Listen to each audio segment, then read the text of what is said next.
અમે લોકો આજે સોસાયટીના બધા અમે અત્યારે ભેગા થયા છે। બહુ ગંદુ પાણી આવે છે। આ 6 મહિનાથી ગંદુ પાણી આવે છે। વર્ષ દોઢ વર્ષથી આ ગંદુ પાણી આવે છે અને એનો કઈ નિકાલ જ નથી કે ઉકેલ જ નથી। કેટલા કોર્પોરેટર આવી ગયા, કેટલા રાજકારણી આવી ગયા, એના માટે કઈ કોઈ અત્યાર સુધી કઈ કરતા જ નથી પાણી માટે। આજે શું કર્યું?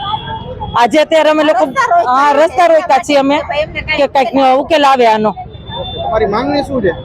અમારે પાણી ચોખ્ખું જોઈએ છે, બસ એ જ અમારી માંગણી છે, બીજું અમારે કઈ જોતું નથી। અમે શિવમ સોસાયટીના આમ નાગરિક છીએ। બધા નાગરિક વતી બધા નાગરિક આવે, કોઈનું આમાં પર્સનલી નામ નથી આવતું। આ અમારી જનતાની એટલી જ ડિમાન્ડ છે કે આજે 4 મહિનાથી આ ગટરનું પાણી પીએ છે। જેએમસી ની જરૂર એની ફરજમાં આવે છે કે નહીં પ્રજાને પીવા લાયક પાણી આપવાનું। અમારી ડિમાન્ડ એટલી જ છે કે અમને પીવા લાયક પાણી આપો, અને એ લોકો ન આપવું હોય તો એ લોકો હાથ ઊંચા કરી દે કે અમારાથી નથી પહોંચાતું, તો પછી જનતા એની રીતે લડી લેશે। બસ આટલી જ ડિમાન્ડ છે। અમે 4 મહિનાથી એના માટે આજે તમે બધા બેનોએ શું કર્યું? આજે અમે એ લોકોને કલેક્ટર ઓફિસે અમારે એરિયાની બાજુ ગયું તો અહીંયા તો અમને 5 ને જ આવવા દઈએ, 5 વખત। તો આટલી બધી જનતા અહીંયા જઈને શું કરે, બેસવા દઈએ નહીં? તો પછી હવે અમારા એરિયામાં જ અમે કર્યું નાકાબંધી।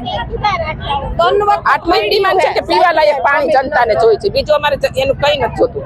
અને પાણી લોકો ફ્રીમાં નથી આપતા। એ લોકો ના પાડે તો અમે છૂટમાં છે કે અમારે પાણી નથી દેવું ભાઈ પીવા જેવું। મારું નામ શોભનાબેન છે અને અમારે 7-10 વર્ષથી લગભગ તો ગટરનું પાણી રોજ આવે છે। કદડો આવે, 15 મિનિટ કદડો આવે, માનો કે પછી ચોખ્ખું 15 મિનિટ આવે, એટલા પાણી એ પૂરું થાય નહીં।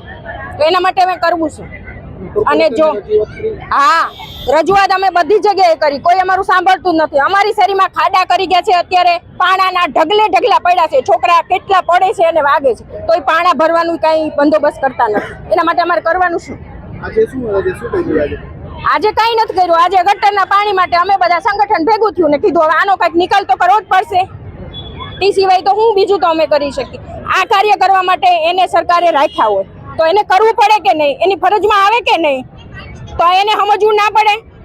ઈ પોતે કોર્પોરેટર બેન છે, ઈ કે અમારા ઘરે ગટરનું આવે છે, બોલે એના ઘરે આવતું હોય તો ઈ નહીં કઈ નિકાલ કરતા હોય? પબ્લિકનું થોડુંક સાંભળવું પડે। Thank you. જામનગર મારા મત વિસ્તારની અંદર ગટરના પાણીના ફરિયાદના હિસાબે બહેનોએ રસ્તા રોકો આંદોલન કર્યું છે। આ રસ્તા રોકો આંદોલનની અંદર એમનો પ્રશ્ન હતો કે છેલ્લા 6 મહિનાથી આ ગટરના પાણીની લાઈનના પીવાના પાણીની અંદર આવે છે। બહેનોનો પ્રશ્ન 100% સાચો છે। અમે વારંવાર રજૂઆત કોર્પોરેશનમાં કરેલી છે। કોર્પોરેશનના અધિકારીઓ અહીંયા આવી અને એના ફરિયાદના નિરાકરણ કરવા માટેનો પ્રયત્ન કરે છે। છેલ્લે 3-4 મહિના પહેલા રેલવેના ઓવરબ્રિજ, રેલવેની ટ્રેક નવો નાખે છે, એના માટે થઈને ત્યાં ખોદાણ કરતા હતા તો એક લાઈન તૂટેલી હતી, એમાં કેનાલનું પાણી એમાં ઘૂસી ગયું હતું। સતત 1 મહિના સુધી હું પણ આ વિસ્તારમાં દરેક ગલીની અંદર અલગ અલગ જગ્યા ઉપર પંચર પાડી અને જે પ્રશ્ન હતો એ દૂર કરવાનો પ્રયત્ન કર્યો હતો, પરંતુ હજી ગટરના પાણીનો પ્રશ્ન દૂર થયો નથી। કોર્પોરેશનમાં રજૂઆત કરવાના કારણે નવી પાણીની પાઇપલાઇન 4.5 કરોડ રૂપિયાના ખર્ચે હાલે પાણીની લાઈન છે એ નાખવાનું કામ ચાલુ છે। ટૂંક સમયમાં આ કામ પૂર્ણ થયે આ પ્રશ્નો દૂર થશે। પણ બહેનોની વાત સાચી છે, હું બહેનોના પ્રશ્નોની સાથે જ હું પોતાના પાણી જે ગટરવાળું આવે છે એના આરોગ્ય સાથે ચેડા ન થાય, એને સ્વાસ્થ્ય સારું રહે, એના માટેની બહેનોની ચિંતા છે। હું બહેનોના પ્રશ્નોની સાથે જ અને અધિકારીઓને મેં રજૂઆત કરી છે કે જેટલી બને એટલી વહેલી તકે આ કામ પૂર્ણ થાય અને આ પ્રશ્નોનું નિરાકરણ વહેલી તકે લાવે એવી મેં ખાતરી આપી। 1-1.5 વર્ષથી છેલ્લા પ્રશ્ન છતાં લોકોનો છે ને કોર્પોરેટર કોઈ સાંભળતું નથી। હવે આપ શું કરશો બાબતે? એટલે એમાં એવું એકચ્યુઅલી વાત તો બહેનોની સાચી છે। ઘણી વખત તો ફોન કરતા હોય છે, હું કન્ટિન્યુ જ્યારે કોઈ પણની ફરિયાદ હોય ત્યારે લોકોની વચ્ચે રહેલો છું। આજે પણ અત્યારે આ લોકોની વચ્ચે છું। બહેનોને મેં એમ કીધું કે તમે કયો ત્યાં હું તમારી સાથે આવવા માટે હું તૈયાર છું। અધિકારીને કીધું અધિકારી, પદાધિકારીને કીધું પદાધિકારી સાથે હું આવવા માટે તૈયાર છું।